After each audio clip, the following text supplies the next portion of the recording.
Welcome to the Great Detectives of Old Time Radio. From Boise, Idaho, this is your host, Adam Graham.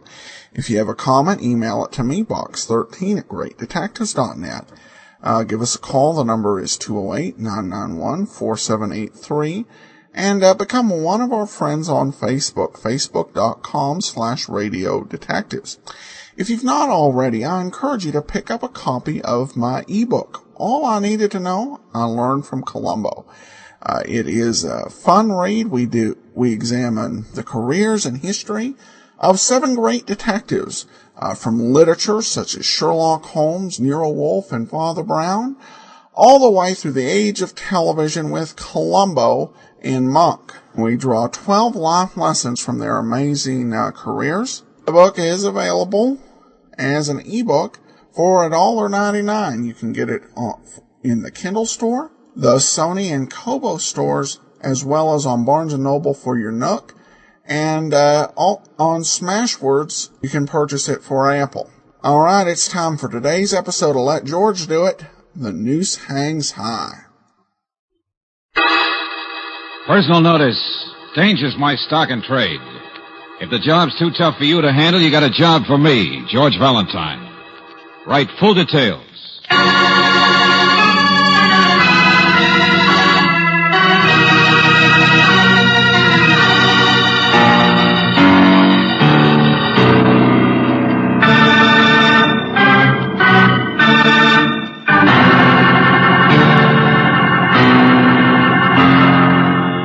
Standard Oil Company of California, on behalf of independent Chevron gas stations and standard stations throughout the West, invites you to Let George Do It.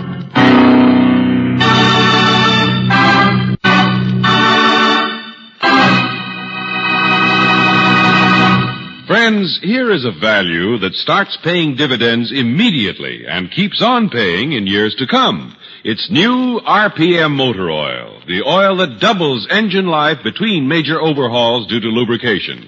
Try it at your independent Chevron gas station or standard station, where they say and mean, we take better care of your car.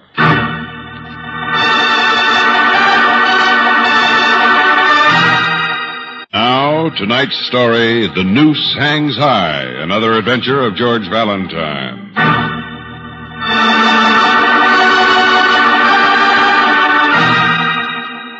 Dear Mr. Valentine, I'm J.H. McHugh. I'm editor of the local Sunday magazine section, and come to think of it, I've always wanted to run a feature on you, that crazy admiral, but I figured the true revelations of a Turkish secret policeman had more family appeal, and so I forgot about it. Anyhow, this letter concerns a different matter. Valentine, I'm going to make a reporter of you. You're going to be the author of a serial on the Tover emeralds. What became of the exotic prince's wedding stones? Did the eminent ornithologist Ansel Fairweather find them, or didn't he? What was the mysterious curse that brought death to Fairweather 10 years ago? Read it. The riddle of the two recluses. Why have the two Biggs brothers refused to cross the threshold of their own gloomy mansion? And for that very same 10 years. What is the mystery of number 37 Ashton Street? Well, isn't it the greatest story you ever heard? Well, Mr. McHugh... I noticed you came trotting over here fast enough. I tell you, it's the best feature we've had for years. Since the last mummy sued King Tut for alienation of affections. What? Well, I always preferred the classic case history of the two-headed werewolf. Now, see here, both of you. Oh, come on now, McHugh. You've been mashing your own corn too long. I gather all the purple double talk has something to do with a man named Ansel Fairweather. Well, I looked him up. He tied a rope around a chandelier and hung himself at 37 Ashton Street 10 years ago. 10 years ago today, in a gloomy brownstone. Control your local color. He'd been to the Himalayas looking for rare birds once. He was probably one himself. But any talk about emeralds is strictly for the birds, too. Ones like you. Well, I may have overstressed that aspect a bit. Just a bit. All right, forget them. Look at the facts. It took a jury to decide his death was suicide, didn't it? Well, it was a very unfair trial of his two cronies, yes. The Binks brothers. And they still live in that same house. Never stepped out of it since. Oh, we didn't know that. I thought not. That's the story. The rest is all trimmings, I'll admit. Big Jared Binks and little Tom Binks have holed themselves up for 10 years in the place where Fairweather committed suicide. Why? It only took 2 minutes for the jury to exonerate them of his murder, if that's what you're driving at. Fairweather was sick, despondent, out of his mind. No. I'm not trying to say they killed him. And to be unfairly accused of his murder might make anyone withdraw from the world a little. You think I'm trying to make something out of nothing? Cook up a story that's a little too wild? We think you're an expert at it. No offense, of course. Not at all. And of course you understand, Mr. Valentine, I would no more seriously think of hiring you even to write your own name than I would jump off the Golden Gate Bridge. Well, now that's better. Well, now that we got that off our chest, what do you really want me for? Facts. For 9 years, I've tried to get a little anniversary story on Jared and Tom Binks. Why they're such recluses. Are they? Really?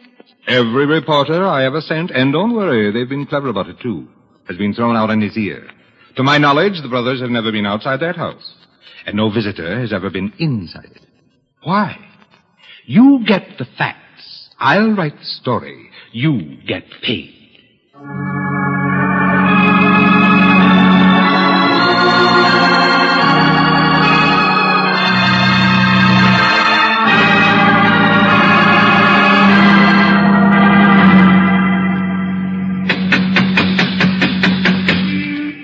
I hate to leave before I see you thrown out. Brooksy, you're a sadist. Look, you go and check on Fairweather's death, would you? Uh-oh. Here's the little one. Oh, and how do you do, sir? My name is Valentine. How do you do? I represent the City Fire Protection League, Department of Fire Inspection Service, in the interest of fire prevention. I'm sure you won't mind my taking a few minutes of your time for an examination of the premises before I... Well, what's the matter, friend? You're not listening. Well, perhaps they have a card here with...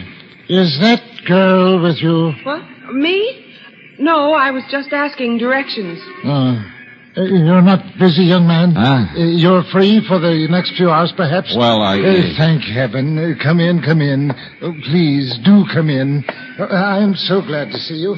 Yes, come right in. Oh, Jared, where are you? We have a visitor. Isn't that wonderful? What in the Jared? name? Come right in. George, are you sure it's the right Somebody's house? throwing curves. Now work fast, will you, Angel? I'll see you later. Yeah, good luck.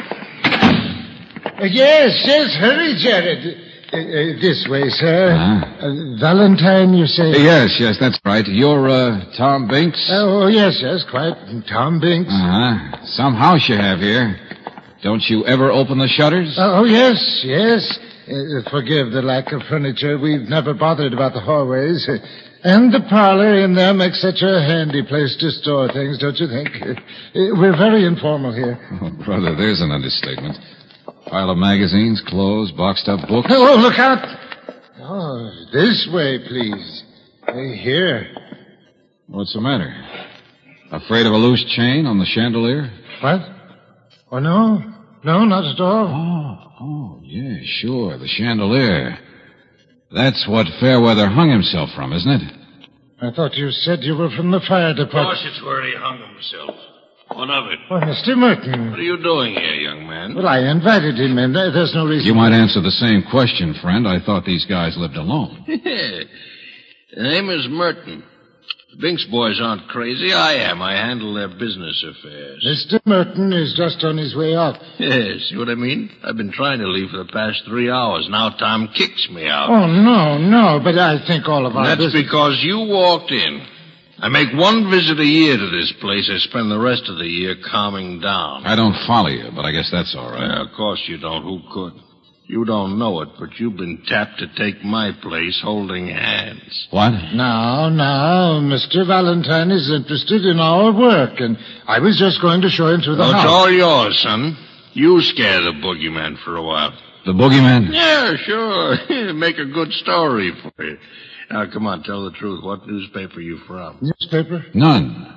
But what's the story? Oh, I don't really care who you are. Tom, where's my coat? I hung it up. I'll get it for you. Boogeyman. That's the story, you know. It's a haunted house. Okay, Buster, I'm dumb. What's going on? So am I. Valuable property, but kept in a mess. Good securities, but all gummed up. Couple of loony clients, that's all. Well, look around you. Nuts. Lived alone so long they imagine that this... No! Hey, what's the matter? The light cord. Merton, look! Oh, Jared! Jared, come down for here! the love of... What? Hey, you see, another knot. It's tied in a knot like the others. The light cord in the closet here. Tied in a hangman's knot. A noose. He's found some others around like that. Well, now, who's the practical joker that did None this? of us. That's it. None of us ties those knots.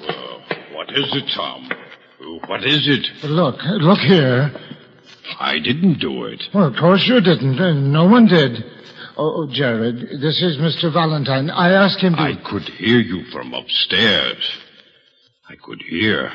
I don't think it is good to ask people in. Hey, you see, young fella, you haven't got a card to the club like I have. You have finished your business, Mr. Merton. Get out. Jared, now wait. I know what happens when people come in, but... I'm not afraid of any nooses.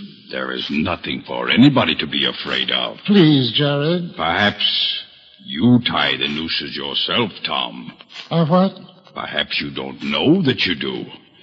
But it's all right. There's nothing to be afraid of. No, I don't. It occurred to me when I saw the shadow on the stairway. From this same noose, I suppose. What shadow? Stairway?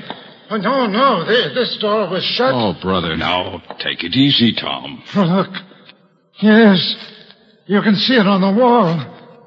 It's a shadow of a noose this time.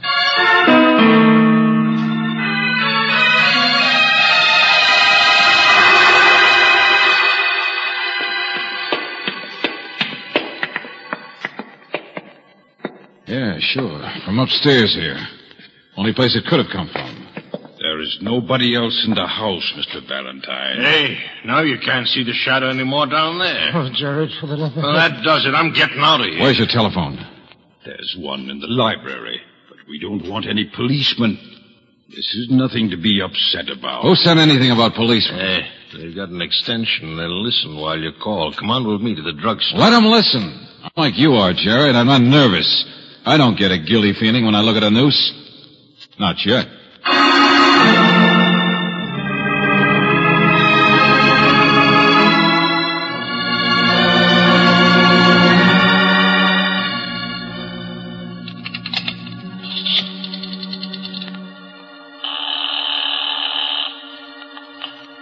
Operator.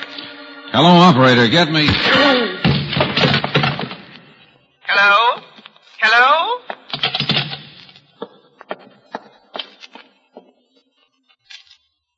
Mr. Valentine? Oh, Mr. Valentine. I wondered if you found the telephone out. Mr. Valentine. Mr. Valentine.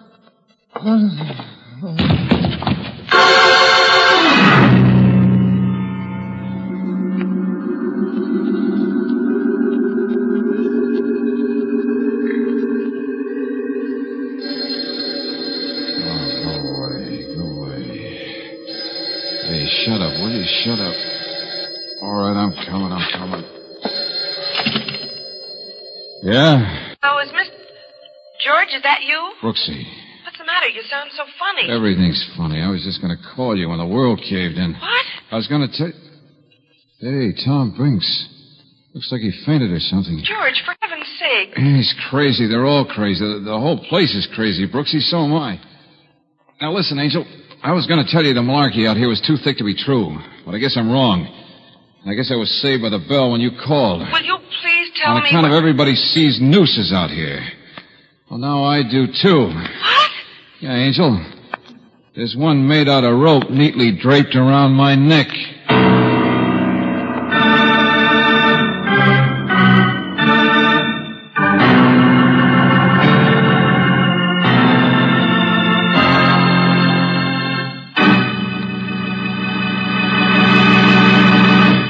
We'll return to tonight's adventure of George Valentine in just a moment. In the next few seconds, I'm going to tell you a short story in sound effects. Listen. That's the artificial wind your car creates when you're driving around 30 miles an hour. Now, That's the sound of tiny particles of road dirt and dust hitting the body of your car. And that's the sound of a drop of water on the body of your car after it's been exposed to the sun's heat for a few hours. Now, those are the three troublemakers in my story: wind, grime, and heat. They can literally put an end to your car's finish, make it dull and drab instead of slick and shiny the way you want it. What to do about these three? Get dependable auto body protection. Here's where the hero of the story comes in. The car saver at your nearby independent Chevron gas station or standard station. He has a complete line of protective, easy-to-use body washes, cleaners, and polishes for your car next time it gets the beauty treatment. In these balmy spring days and throughout the year, keep your car looking its best with the quality waxes, cleaners, chrome polishes, and finish preservers your car saver stocks.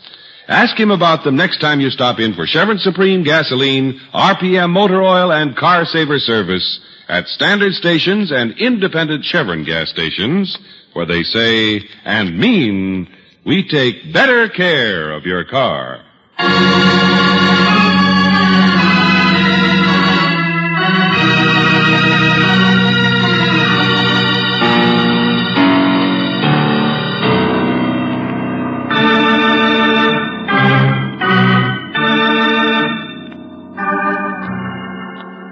Now, back to tonight's adventure of George Valentine. The two Binks brothers, Jared and Tom, two recluses whose friend hung himself 10 years ago. Now, the Binks brothers are seeing the shadow of a noose. Light cords and sash cords have been tied with hangman's knots. Well, if your name is George Valentine, the whole thing looks a little wild to you. That is, until you yourself get knocked out and come to with a rope around your neck. Angel, I don't know what hit me, I tell you. But, You got George, a plenty sore neck, though. if I hadn't telephoned, someone must have been trying to kill Oh, you. Brooksy, skip it, will you? I'm all right. What did you find? Well, all that silly stuff about emeralds may not have been so silly. Huh, what? Oh, Mr. Fairweather's death 10 years ago was suicide.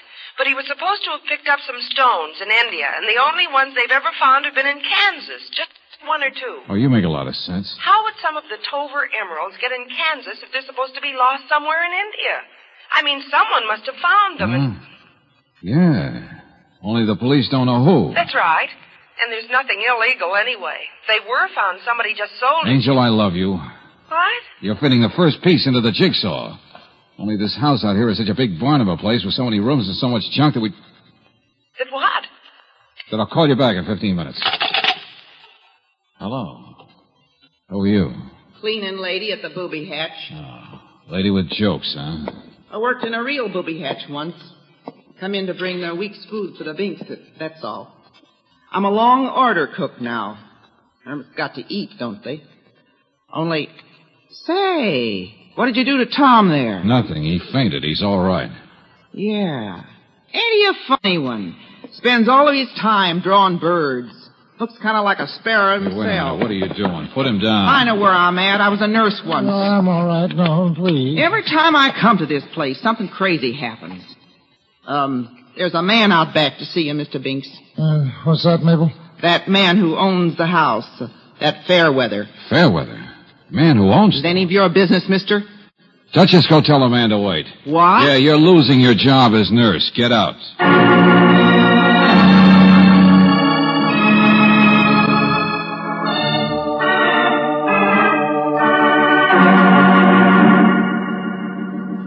I never trusted anyone, Mr. Valentine.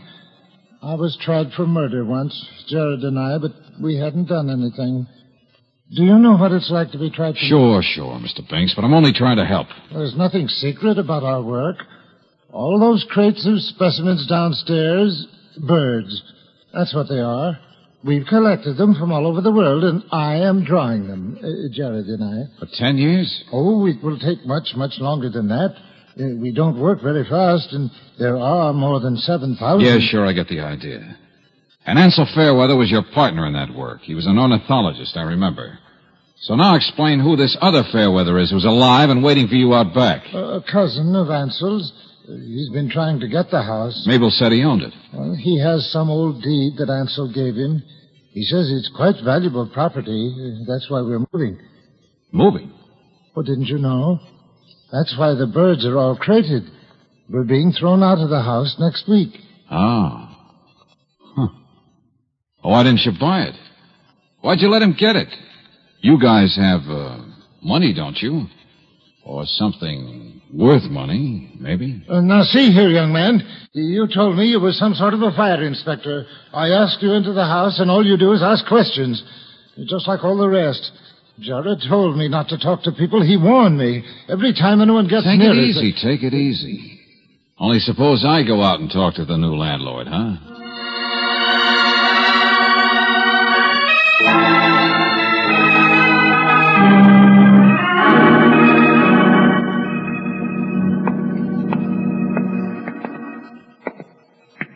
Hey, all this stuff on the back porch, do you suppose it's going too, Mr. Fairweather? How should I know? A couple of blame crackpots.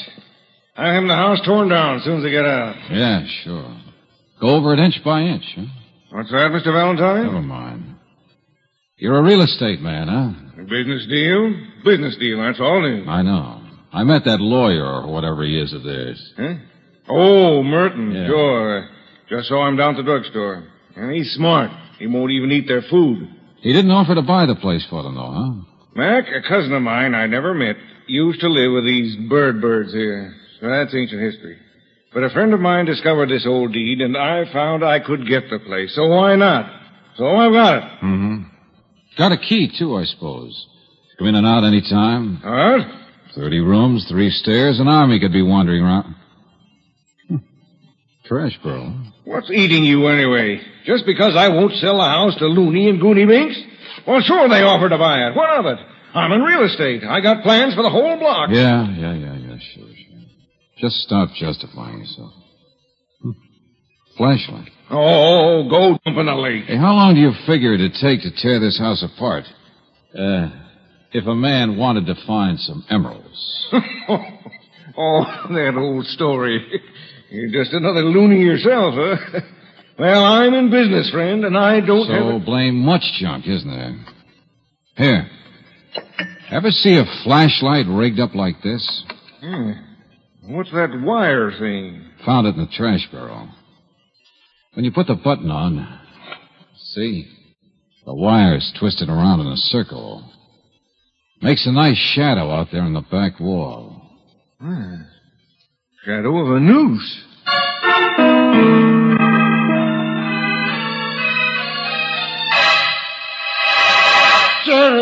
Jared! What in the name of... Jared! Tom! Where are you? What's happened? Chandelier. The noose. He's dead. He's dead! Tom, come back here. Come back here. Tom! Oh, you crazy idiot. Who says he's dead, huh? Might just as well be, I suppose. You hung yourself, sure. Oh, brother. Not heavy or anything, are you, Gerald? Tom, hey, anybody! Okay, come on, Hermit. Let's get you out of here. You need help fast.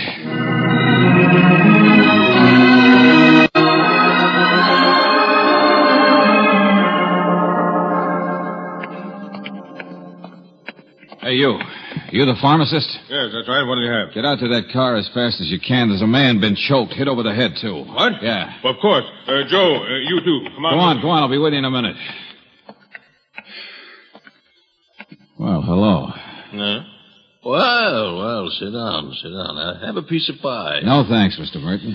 So, had enough prying around in the booby hatch, huh? Hermit's Hollow. Once a year is all I can stand. Sure. Whose taxi is that out there? Oh, waiting for me. I got a job back in real life, as they call it, to worry about. See the house from here, but nothing happening yet. What are you talking about? What's the matter? Come on, let's wait in the taxi. Hey, what are all those guys doing around that car across the street? Police will be here in a minute. What? Come on, get in the cab. Where to, Mac? No place. Jared Binks may be dead or alive, I don't know. He was hanging from the chandelier. Jared? Now, look here, Only person son, strong enough around there to lift him up for it is that woman, I guess, that Mabel. Well, then get your eyes off of my muscles. Oh, you weren't there. I haven't got any muscles. Unless Jared hung himself, but that's a fair chance. Besides, I've got a sore neck, too. Now, look, And that rope around me wasn't pulled tight. And I don't know what knocked me out. But if Mabel was telling the truth, if she had been a nurse and worked around an asylum, well, it's one way to quiet somebody in a hurry. Slap him on the back of the neck, heel of the hand. Hey, what are you guys talking about? Just keep turned around, driver. I'd like to know what you're talking about, too. Well, why wasn't the rope around me pulled tight? Why wasn't I killed? Go ahead, watch the house. I can see the alley entrance. What for? Oh, we're not waiting for Mabel to show up. That's a police job. By now, she must be blocks from here. Yeah, so am I. You know, it's pretty clear. I got the flashlight off her service porch. I don't know who else could have been upstairs to throw that shadow of the noose and then duck in a hurry. Well, stop looking so sad. Mabel's a hired hand, that's all, a female thug. Oh, brilliant. But what I'm not sure of is who she works for. Hey, look. What? There he is. There's Tom. Well, how Yeah, the neat. little man himself with a suitcase. Oh, yes. Follow right along, driver. Okay. Yeah, I guess Jared had all the courage. It's a cinch Tom couldn't ever face the police again, so he's finally running. What's that? No, the guy's walking up there. Just keep your mind in the front seat, driver. And that's what the rope was put on me for, I guess. Same reason as the hangman's knots and the shadow of the noose. To scare the Binks boys. Only what happened with Jared? He catch on who was doing it? That why he was strung up to put the final fright into Tom and make him run? Oh, stop driveling. Tom! Hey, Tom! Who is it? It's me, Merton. Over here, Tom. If there were any emeralds in that house, nobody'd ever find them. The Binkses never talked about them. Must have been pretty hard on you, Merton, wondering how you could get your hands on them. You're smart enough to know a gun when you see it, I hope. Huh? Hey, what the... You too. Shut up. Oh, hello, Tom. Hop in. Well, I don't know. It's all right, Tom. You can tell me some things. Like who this guy Merton really is. I told you... Tom, get in here. Get in. Of course. Oh, Merton, don't point that gun at me. You see, Merton's been so careful to get himself an alibi. Taxi all ready and waiting. Shut up, I told you. And Merton told me he came to see you men once a year to handle your business affairs. Well, I have. What of it? Once a year in April? 1 month after income tax? Does that make any sense for a business manager? All right, genius. You've said enough. Goodbye. Merton. Give me that suitcase. Come on, I'll step on it. No. You get out from behind the wheel and turn around. Hey, what in the... I'm leaving you right now. Get your hands off that... Give him the suitcase, Binks. It has the emeralds, right? Isn't that the point of the whole business, to scare you into running? And when you run, the one thing you take with you is the emeralds that a man could spend his life searching for in that house? That a man could get one at a time, you mean, once a year. Yeah, that's who I am. I handle a business all right, one at a time, once a year. Merton, please. But never a glimpse of the rest of them. Well, now I've got the whole mess. Get out of my way. You're gonna mess, all right, Buster. But look out! I'll kill him. Not in April, sweetheart.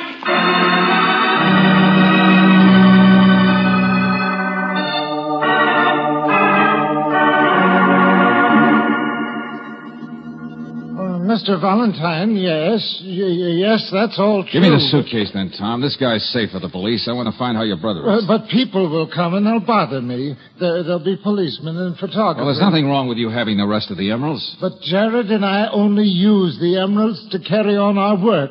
Now this suitcase, you open it. What the... Is there anything wrong, Mr. Valentine? Well, no, not from your point of view, friend. But in a few minutes, I got a date with Miss Brooks and a guy named McHugh at my office. I'm going to find out how they can take a surprise.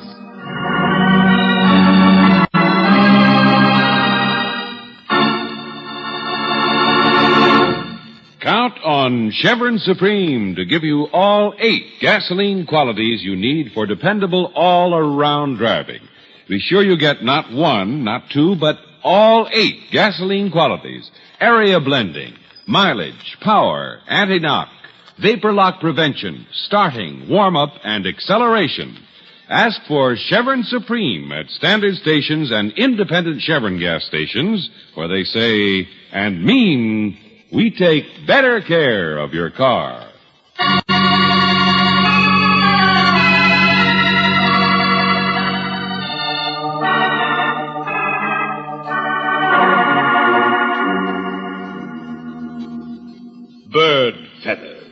You heard me, McHugh.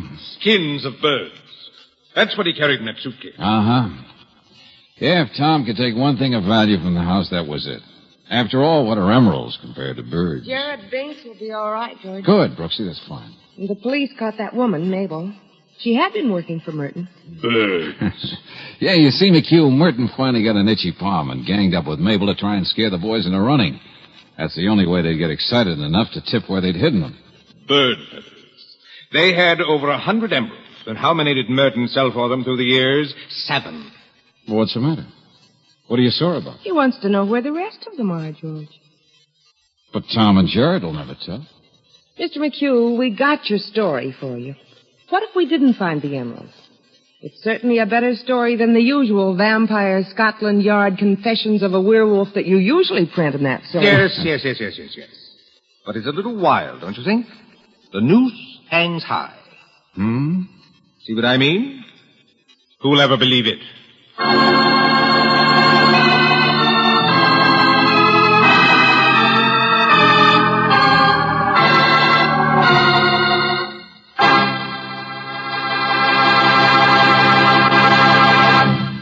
Tonight's adventure of George Valentine has been brought to you by Standard Oil Company of California on behalf of independent Chevron gas stations and Standard stations throughout the West.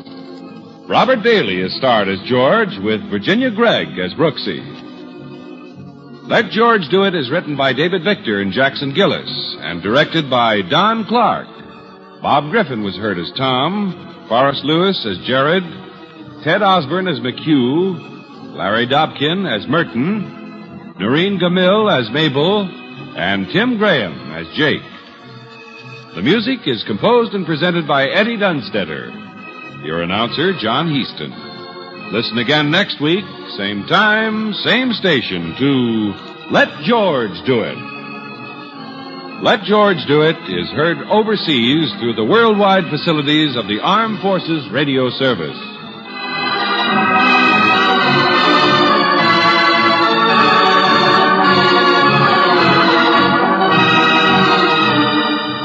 This is the Mutual Don Lee Broadcasting System.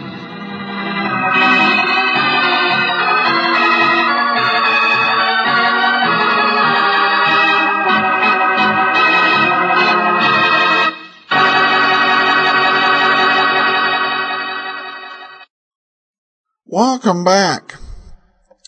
Well, interesting episode. They kind of play on the whole idea that dates back to Edgar Allan Poe and his Dupin character, where the goal is to get the person to reveal where their secret is, assuming that they will carry out the most important item. And there's some sound reasoning to that, but this story begs the question, what if what they hold most important and what you hold most important are two separate things? Of course, for those who are Abbott and Costello fans, this title was also the title of one of their independent films that they did in an attempt to get away from stories that concentrated so much efforts on the boy-girl romance. But that title had nothing to do with the episode. We begin now with listener comments. First of all, Blaine says, I subscribe to your Great Detectives of Old Time radio podcast after hearing about it on your Superman podcast when the oldest available episode was in the 370s. I finally caught up to the latest podcast and wanted to provide a bit of feedback about some of the other feedback you've been reading. Please continue the material you haven't previously selected for as long as possible. I understand it and appreciate that Pat, Novak, Nero Wolf, and other past programs are favorites and people would like to hear them again. The great thing about the way you've done this is that we can. I've now heard every episode of The Adventures of the Abbotts, The Thin Man, and a few others by subscribing to the individual feed.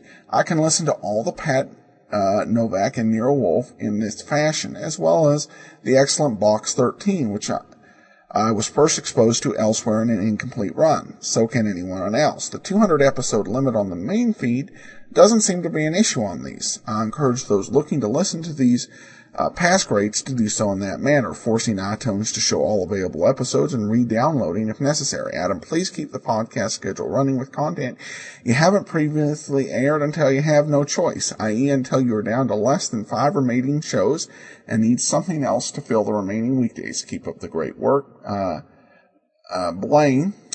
And includes a note. Perhaps you'll get it more if you're a fan of the Superman show. I still haven't found a grocery store that carries Kellogg's Pep with those swell comic buttons. Well, thanks for the comment, Blaine. And he is correct. You can subscribe if you go to archives.greatdetectives.net or archives.greatdetectives.net.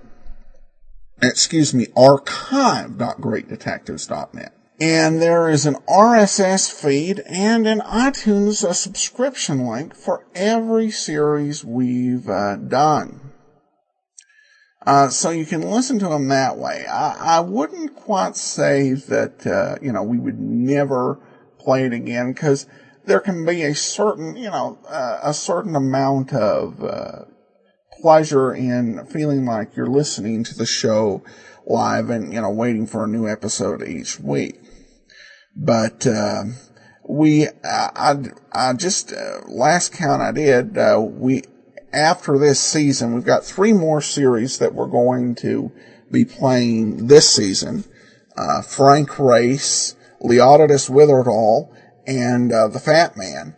After that, we have another 61 series. Now, 25 of those have, less than 5 episodes in them, but we still have a substantial number of shows to go through. So I couldn't see any repeats anytime soon, unless somebody gives us a good reason for it. Like, if somebody found 4 or 5 brand or unheard episodes of Pat Novak for Hire,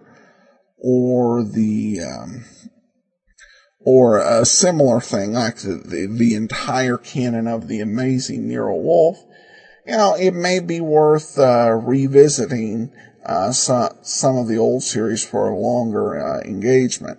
But it's going to be a while before I would probably go with that. But in terms of going back to one we've already played, and for the reason he mentioned.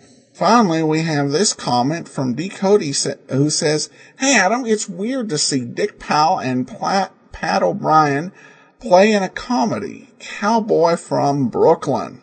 The ironic thing about that comment was that it was made in 1938, where it would be weird to see Dick Powell not in a comedy. Of course, he got to redefine himself in 1944 with Murder My Sweet playing Philip Marlowe. But it can be hard for, I think, fans who have gotten to know Dick Powell through Richard Diamond and Rogues Gallery, as well as, his noirish films like Murder My Sweet, Johnny O'Clock, Cornered, and Pitfall, to realize that he had this very long career through the 1930s into the early 1940s, playing in light romantic comedies and musical comedies. One thing I did do when we had Rogues Gallery, I tried to choose some of those roles that showed different aspects of his career, including his Lux Radio Theater adaptations of some of these lighter comedies. We played Christmas in July and Mrs. Mike. And then on the other side, we did an episode of Suspense where he played a homicidal former fighter. So he had a very rich acting career, and he had to fight for it. All right, well, that'll do it for today. We'll be back tomorrow with Sherlock Holmes. In the meanwhile, send your comments to box13@greatdetectives.net. Follow us on Twitter @Radio Detectives. From Boise, Idaho, this is your host, Adam Graham, signing off.